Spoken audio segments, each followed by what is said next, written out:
what is the one ugali na gusto mong ma-eradicate sa kultura ng Pinoy. It will propel them to a lifestyle and a journey of discipline so they can achieve success in life.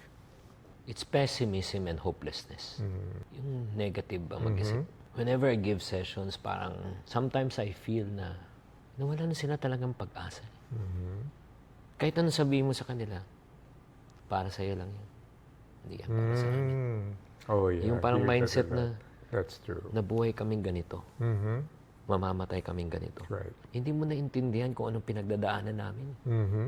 So instead of looking at the solution, they're more focused on the problem. Correct. Kasi ang thinking, ang problema ko pera eh. Bigyan mo ako ng pera. Huwag mo na lang magturo.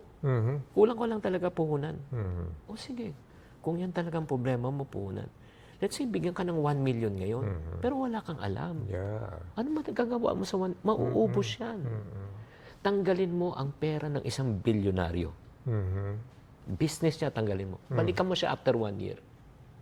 Balik. Yes, that's the point. Exactly. But still, yun nga, it really pains me na if you're trapped, and I cannot blame people who live so long, yun sa sobrang tagal na sila naghirap, ninakawan na talaga ng pag-asa.